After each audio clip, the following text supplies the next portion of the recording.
తెలుగు రాష్ట్రాల్లో అతిపెద్ద lift manufacturer lifts ట్రై.com dealership కూడా ఇవ్వబడును. నమస్కారం అలగరి రవీంద్రనాథ్ గారు. నమస్తే అండి శ్రీ గారు.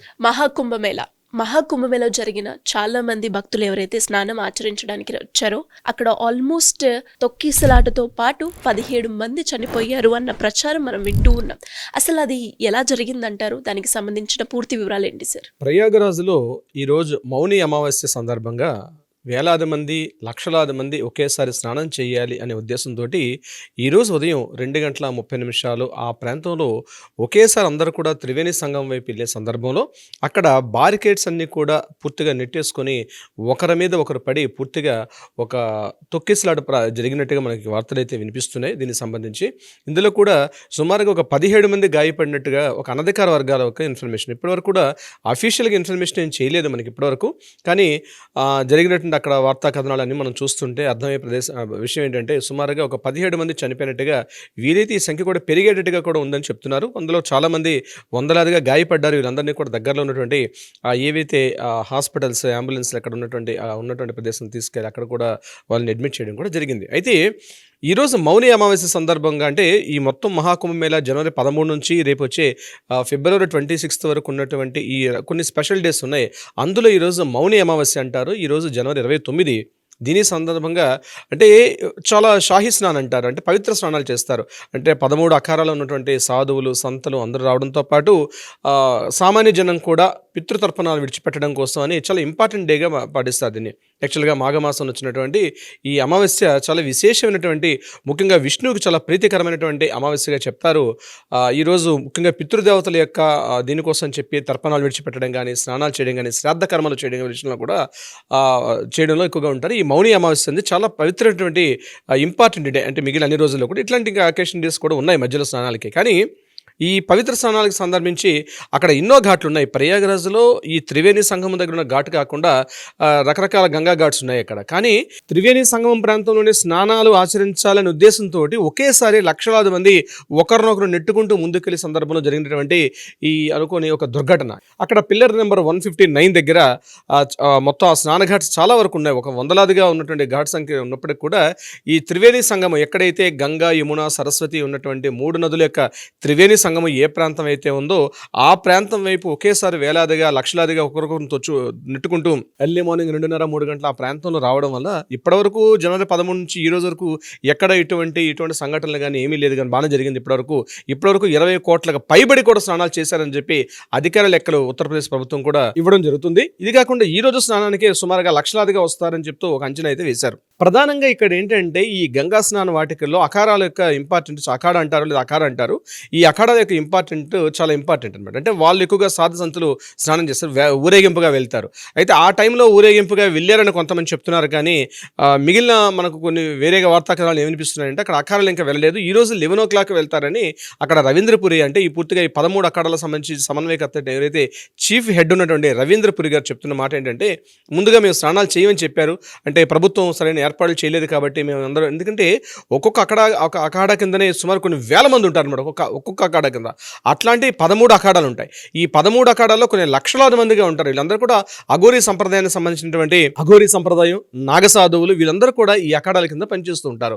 ఇక్కడ చాలా మంది స్త్రీలు, పురుషులందరూ కూడా ఈ అఘోరీలందరూ కూడా వెళ్తూ ఉంటారు స్నానానికి. అయితే మిగిలిన స్నానాలు కాకుండా అఘోరాల స్నానానికి వెళ్ళేటప్పుడు మాత్రం వాళ్ళకి ప్రత్యేకంగా వాళ్ళకి ఒక దారి విడిచిపెట్టాలి, ఊరేగింపుగా వెళ్తారు. వాళ్ళు ఆ పవిత్ర స్నానాలు ఆచరించుకుంటూ వచ్చేటప్పటికి మాత్రం కామన్మెన్తో కలిసి ఉండరు. అయితే ఈ సంఘటన దురదృష్టకరమైన సంఘటన జరిగిందని చెప్పి రవీంద్రపురి గారు మాట్లాడుతూ ఏమన్నారంటే ఈరోజు మేము ఈరోజు స్నానానికి వెళ్ళట్లేదని చెప్పి. ఎందుకంటే మౌని అమావాస్య అనేది చాలా ప్రధానమైనటువంటి, చాలా ఇంపార్టెంట్ అయినటువంటి ఒక ప్రత్యేకమైన రోజు ఈరోజు, ముఖ్యంగా పితృతర్పణాలు విడిచిపెట్టడం కోసం చెప్పి. నాట్ ఓన్లీ మహాకుంభమేళ ఒకటే కాదు, శాస్త్ర ప్రకారంగా మాట్లాడుకుంటే ప్రతి నదులు కానీ, చెరువులు కానీ, ఎక్కడెక్కడైతే తీర ప్రాంతాలు ఉన్నటువంటి శివాలయాలు ఉన్నటువంటి ప్రాంతాల్లో కూడా ఈరోజు చాలామంది ఈ పవిత్ర స్నానాలని చాలామంది ఆచరిస్తారు. అది ముఖ్యంగా మన తెలంగాణ ప్రాంతంలో ఉన్నటువంటి త్రివేణి సంగమం ఉన్నటువంటి ఏడుపాయల ఈ ప్రాంతాల్లో కూడా చాలా వేలాదిగా వెళ్తారు ఈరోజు. ఎందుకంటే స్నానం చేయడం అంటే అపార్ట్మెంట్లో ఇట్లాంటి కల్చర్లో ప్రతిరోజు స్నానం చేసినప్పుడు కూడా ఇట్లాంటి పవిత్రమైన రోజులు, అంటే ముఖ్యమైన దినాల్లో మాత్రం పిండ ప్రదానాలు విడిచిపెట్టడానికి, పితృతర్పణాలు విడిచిపెట్టడానికి, శ్రాద్ధ కర్మలు చేయడానికి, వీటికి సంబంధించి మౌని అమావాస్య, ఏడాదిలో వచ్చినటువంటి మౌని అమావాస్య చాలా ప్రత్యేకమైనది. ముఖ్యంగా పితృదేవతలు చాలా వరకు శాంతిస్తారని, వారి యొక్క ఆశీస్సులు బలంగా మన మీద ఉంటాయని చెప్పి హిందూ మతంలో ఒక బలమైనటువంటి విశ్వాసం ఉంది కాబట్టి ఆ విశ్వాసానుగుణంగా చాలా మంది వెళ్తారు. అయితే మహాకుంభమేళాలో జరిగినటువంటి ఈ దుర్ఘటన ఏదైతే ఉందో ఇది ఫస్ట్ టైం కాదు, ఇది 144 years ఒకసారి జరిగే మహాకుంభమేళ. మనము దీని మీద కొన్ని ఎపిసోడ్స్ కూడా మనం చేసాం. అయితే ఈ రోజు ఏంటంటే ఇంతకు ముందు కూడా గతంలో ఇటువంటి దుర్ఘటనలు జరగడం, ఈ తొక్కిసలాటలు జరగడం కూడా జరిగింది. ఒకసారి అయితే 1954 అనుకుంటాను, ఒకేసారి 800 మంది పైబడి ఆ సంఘటనలో చనిపోయారని కూడా అప్పట్లో ఒక వార్తా కథనాలు ఇప్పటికి కూడా మనం గూగుల్స్ అట్లా టైప్ చేస్తే మనకు వస్తుంటే ఇన్ఫర్మేషన్స్. కానీ ఈ రోజు ఏదైతే ఈ సంఘటన జరిగిందో, ఈ 17 మంది ఏదైతే చనిపోయారో దుర్ఘటన మాత్రం జరగకూడదనే భావిస్తాం.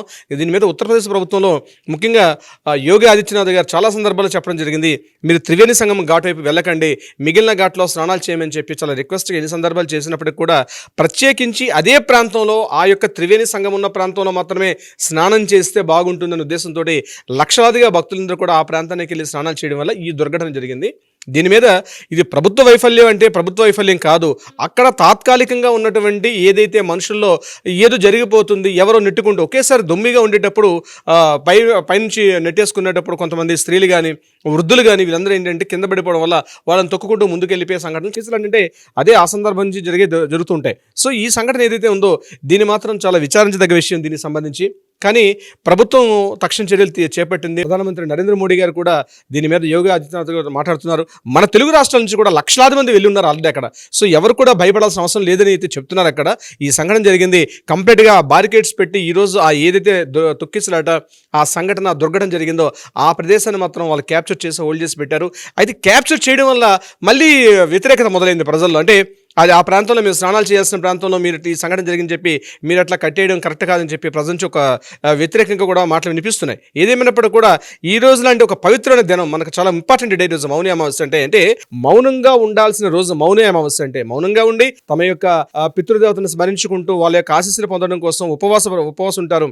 పిల్లలు ముఖ్యంగా స్త్రీలు కూడా పూర్తిగా అభ్యంగన స్నానం చేస్తారు, పూర్తిగా తలంటు స్నానం చేస్తారు. ఈరోజు ముఖ్యంగా గోళ్ళు కట్ చేసుకోవడం కానీ తల వెంట్రుకలు కట్ చేసుకోవడం కానీ ఇట్లాంటి ఏ పనులు కూడా ఈ మౌని అమావాస్య మీద చాలా ప్రత్యేకమైన కార్యక్రమాలు ఉంటాయి. ఈరోజు సాయంత్రం పూట సంధ్యావందన దీపాలు వెలిగిస్తారు, అలాగే తులసి ప్రార్థన చేస్తారు. ముఖ్యంగా విష్ణువుకి సంబంధించినటువంటి ఇంపార్టెంట్ డే కాబట్టి మౌని అమావాస్య మౌనంగా ఉండాలి అని చెప్తున్నటువంటి పేరే మౌని అమావాస్య. అటువంటిది ఇటువంటి దుర్ఘటన జరగడం మాత్రం అక్కడ సర్వత్రా కొంత బాధాకరమైన వార్త ఇది మనకి యాక్చువల్గా మన హిందువులందరికీ కూడా. అయినప్పటికీ కూడా ఉత్తరప్రదేశ్ ప్రభుత్వం ఏదైతే తీసుకున్న చర్యలు అయితే మాత్రం నిజంగా అభినందించాల్సిన విషయమే. ఎందుకంటే ఇన్ని కోట్ల మంది 40 కోట్ల పైబడి వస్తారని చెప్పి ఈ ఎంటైర్ మహాకుంభమేళ అని చెప్పినప్పుడు ఇప్పటికే మోర్ దాన్ 20 crores దాటారంటే బహుశా ఏదైతే అంచనా వేశారో 40 కోట్ల పైబడి అంచనా కూడా తారుమారి ఇంకా సంఖ్య పెరిగే అవకాశం కూడా ఉంటుంది. నాకు తెలిసి మన తెలుగు రాష్ట్రంలో చాలా మంది ఈరోజు ఈ స్నానం కోసం చెప్పి కొన్ని లక్షలాది మంది మన తెలుగు రాష్ట్రం వాళ్ళు ఉన్నారు. ఒకటే చెప్తున్నాం, ఈ అక్కడ దుర్ఘటనలు మాత్రం తొక్కిసలాలు జరిగే ప్రాంతంలో మాత్రం అదేవిధంగా చిన్నపిల్లలు వృద్ధులు మహిళలు ప్రత్యేకించి ఎక్కడైతే ఉంటారో వాళ్ళు చేయి విడిచిపెట్టకుండా ఆ స్నానం ఆచరించుకుని మళ్ళీ మీ గమ్యస్థలాలకి మళ్ళీ తిరుగు ప్రయాణానికి రావాల్సిన అవసరం అయితే ఉంటుంది. ఎందుకంటే మిమ్మల్ని చూసే వాళ్ళు చాలామంది ఇక్కడ ఉంటారు, మీ యొక్క బంగారు భవిష్యత్తులు కూడా ఉంటాయి. కాబట్టి ఏదో జరిగిపోతుందని ఒక ప్యానిక్ సిచ్యువేషన్లోకి వెళ్లకుండా ప్రభుత్వం ఇస్తున్నటువంటి ఏవైతే సూచనలు ఉంటాయో ఆ సూచనలు తప్పనిసరిగా పాటిస్తూ అదేవిధంగా మీ యొక్క జాగ్రత్తలు కూడా తీసుకుని, ముఖ్యంగా అక్కడ చాలా చలి ప్రాంతం చాలా ఎక్కువగా ఉన్నట్టుగా తెలుస్తుంది, వింటర్ ఎక్కువగా ఉంది. మార్నింగ్ అవర్స్ చేస్తారు, యాక్చువల్గా ప్రాతకాలంలో స్నానం చేయాలి, ఎర్లీ మార్నింగ్ స్నానం చేయమని చెప్పి విశేషం ఉంది. కాబట్టి సో ఒక ఇంపార్టెంట్ డే తొక్కిసలాటలో సంఘటనలు జరిగేటప్పుడు మాత్రం ఒక ఐకమత్యంగా ఉండి ఇటువంటి దుర్ఘటన ఖండిస్తే చాలా మంచిది. ఉత్తరప్రదేశ్ ప్రభుత్వం ఏదైతే చర్యలు చేపడుతుందో గవర్నమెంట్కి కానీ పోలీస్ యంత్రాంగం కావచ్చు, కార్యకర్తలు కావచ్చు, చాలా డిపార్ట్మెంట్స్ అక్కడ వందలాది వేలాది మంది డిపార్ట్మెంట్లు పనిచేస్తున్నాయి. వాళ్ళ సూచనలకు అనుగుణంగా వెళ్ళగలిగితే ఇటువంటి దుర్ఘటనలు మరలా పునరావృతం కాకుండా ఉండే అవకాశం ఉంటుంది. సిరి గారు. ఎస్ సార్, మీరు అన్నట్టుగానే అంటే ప్రభుత్వం తరపు నుంచి చేయాల్సిన పనులైతే వాళ్ళు బాగానే చేస్తూ ఉన్నారు. దాంతోపాటు ఇండివిజువల్గా మనం తీసుకోవాల్సిన కేర్ ఏదైతే ఉందో ఆ జాగ్రత్తలన్నీ కూడా పాటిస్తే వాళ్ళు ఏ పని మీద వెళ్ళారో సురక్షితంగా మళ్ళీ తిరిగి వస్తారు. Anyways thank you sir, thank you so much. Thank you so much అండి శ్రీ గారు.